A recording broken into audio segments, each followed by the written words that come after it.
Police have finally arrived as the community of Riverlea, it's south of Johannesburg, are continuing to live in fear, and they have been for a long time.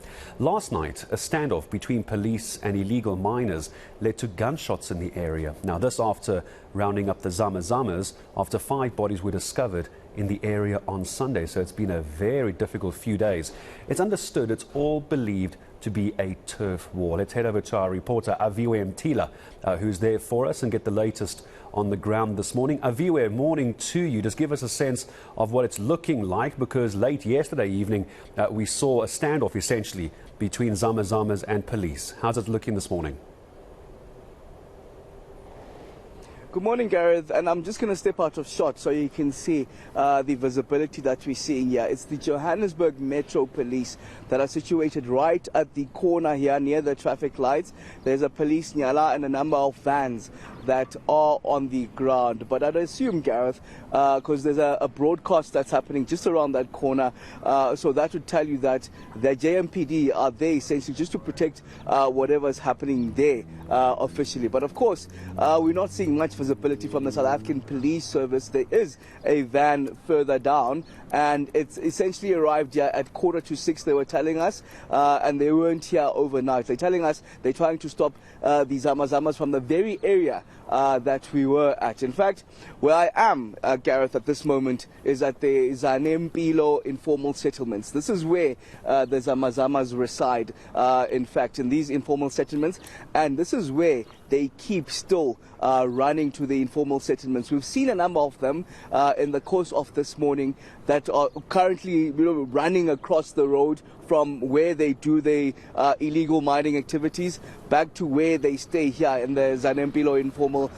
settlements. That would tell you that the mining itself is still continuing in the brazen manner that it has been continuing. And remember, just yesterday after 5 o'clock, where the Zama Zamas actually went up to the police, because those weren't necessarily arrests or anything of the form, the heavy police deployment that we were promised. It was merely them going to the police, and after they were done having their casual conversation, they ran away. It's only then where the police actually scrambled to arrest 6 out of some 30 plus Zama Zamas that were there. And the police actually left after that, and the Zama Zamas came back, and we had those conversations with them. What they were telling us, the illegal miners themselves, is that they are residents of this Zama Zamas informal settlements. They understand that they're conducting illegal activities, but they try to explain the turf wars that are currently going on here. They're saying that they used to mine together with other Zama Zamas that don't live far from here, just further down.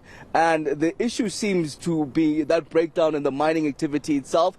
And they now say that they are being targeted by that rival Zama Zama miners. And they say that, in fact, they don't have weapons, and they are the ones that are being shot.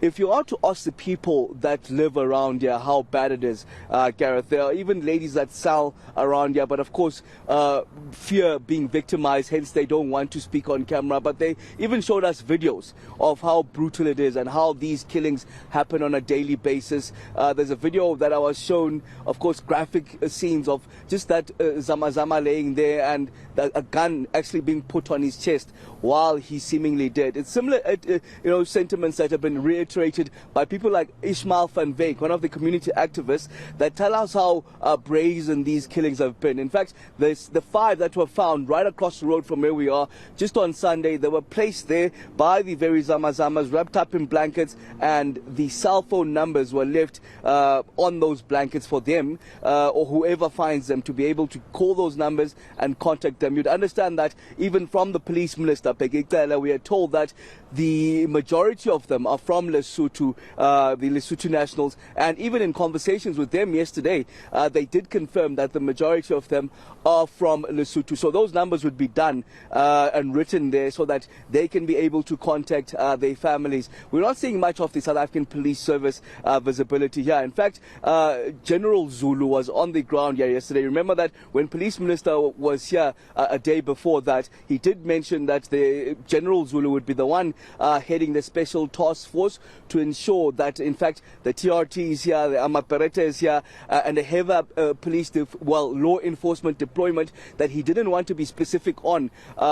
General Zulu seemed to suggest that for the majority of yesterday, they were scouting the area, just looking at where all this activity is happening, and then they'd put in those reinforcements. We haven't seen them as yet, Gareth, but we'll be here, of course, during the day and trying to find out essentially exactly where that deployment is. Because what we're seeing now is the deployment of the local police, the Johannesburg Metro Police.